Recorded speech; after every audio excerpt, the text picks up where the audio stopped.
HRV, or heart rate variability. You may have heard of it. You may see it on a wearable like an Oura Ring and not sure exactly what it means or how to take advantage of it.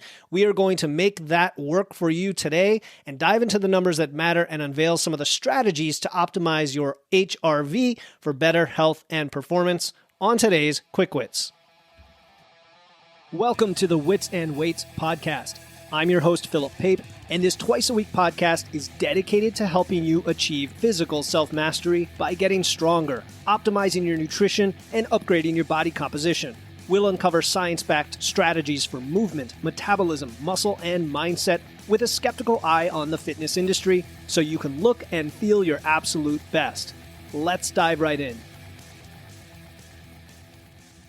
Hello, Quick Wits community. I'm Philip Pape, and today we are turning the science of HRV, or heart rate variability, into some actionable strategies you can take. It's something that I've always wondered about, and I follow on my Oura Ring, and you may have access to this on a wearable that you might wear.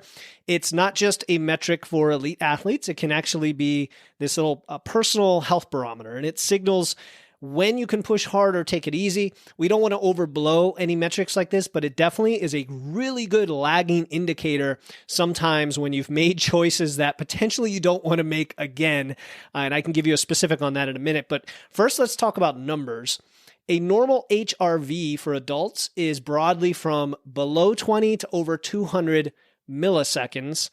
And if you want to find your baseline, you just have to start tracking it daily, preferably during a calm period like your sleep. That's why I like something like the Oura Ring, where you're wearing it while you're sleeping. And then after a few weeks, you'll have a solid average HRV to compare daily readings against. And again, it's called heart rate variability. It's just what it sounds. It's how much your heart rate itself varies. So you've got that baseline number. And now what do you do with it? Well, if your HRV starts trending lower than your average, this might be an indicator that you're not recovering as well. And I will tell you, when mine drops significantly, it's usually after a difficult night, either where I've eaten a lot of food, I've had some alcohol, I trained hard but didn't get very much sleep, I went to bed late, something was off in my routine. And sometimes it's obvious, right? I know I did this thing. I know I'm not going to feel great the next day. And lo and behold, the HRV tells me this. But I think it's pretty cool that it can tell you this.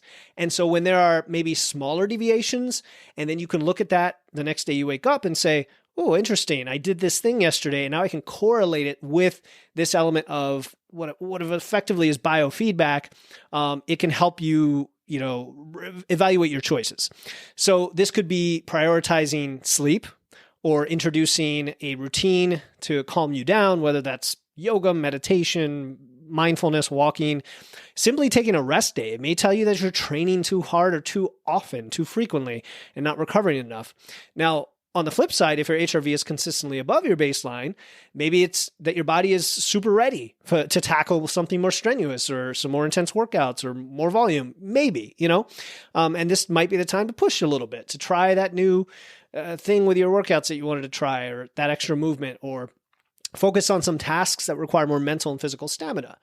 So some practical strategies for improving your HRV are going to be, for example, breathing. Breathing exercises are great. Diaphragmatic breathing, counting-based breathing to shift your nervous system toward that more relaxed parasympathetic state. Consistent sleep schedule. This is a huge one. Aligning your sleep-wake cycle with your circadian rhythm, but even besides that, just doing it consistently, aiming for that roughly 7 to 8 hours, which is what most of us can get. If you can get 9, great, but 7 to 8 is good.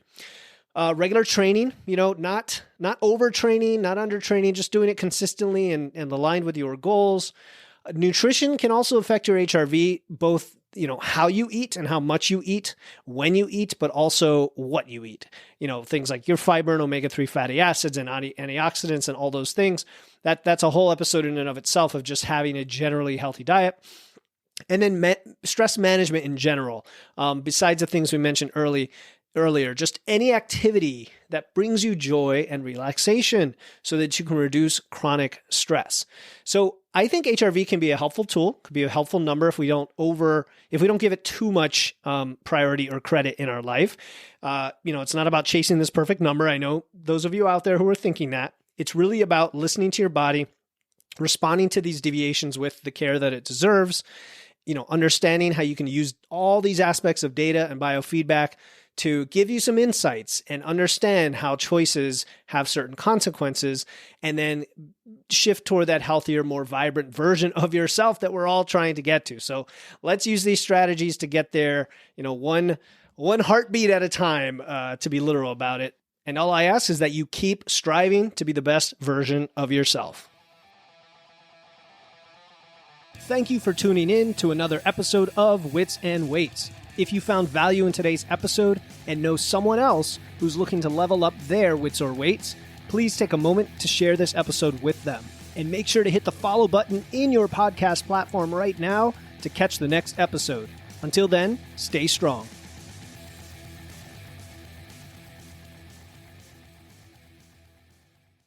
Hey, before you go, I want to let you know about a free resource I have.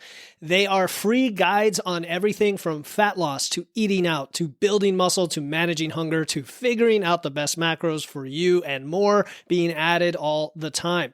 You want to get the most out of these podcasts and your time to look and feel your best, and these free guides will give you a quick and easy way to know what to do. If you want to get your hands on these completely free guides, you can head over to witsandweights.com/free. That's witsandweights.com/free to get your free guides and level up your results today.